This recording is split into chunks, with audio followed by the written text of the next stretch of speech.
dalle dita rosate, le gote paffute, il ventre obeso, Eolo, dio di tutti i venti. Eolo abita a Lipari con tutti i suoi figli. A sinistra del padre c'è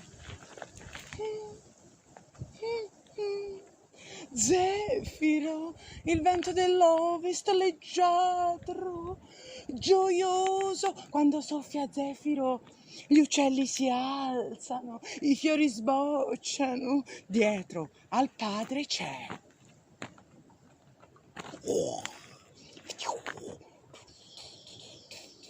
Borea, vento del nord, bello fatto bene, due petto villoso, gambe turrite, bello, e Borea cavalca, cavalca, cavalca. Quando soffia Borea il vento forte prende tutto, è tutto una tempesta, un vento, una tormenta. Poi c'è Noto,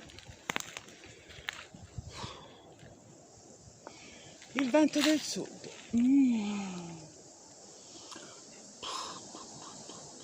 Il vento calmo, il vento della controra. Quando soffia Noto si sta tutti tranquilli. E poi c'è Astreo, il vento dell'est, il vento delle nuove imprese, quello del mattino, quello quando dobbiamo fare cose. Ecco, potrei fare questo, ah no, potrei fare questo, ah no, potrei fare anche questo, anche questo, anche questo. Astreo, il vento delle mille imprese. Fate di qua, no, fate di là.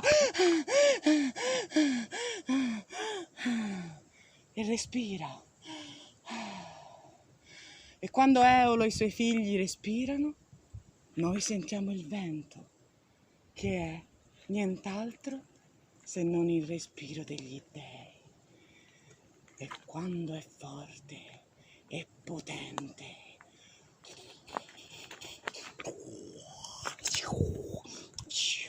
bello, gambe turrite, petto villoso, bello. Quando il respiro è forte, perché soffia Borea, che cavalca.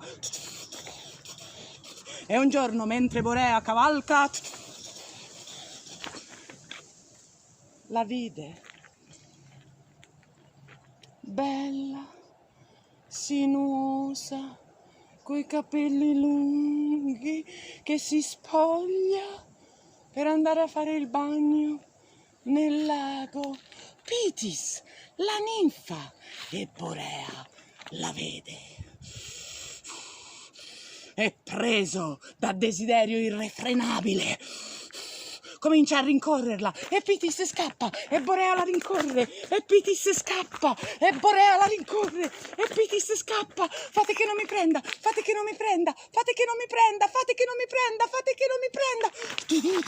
Pum!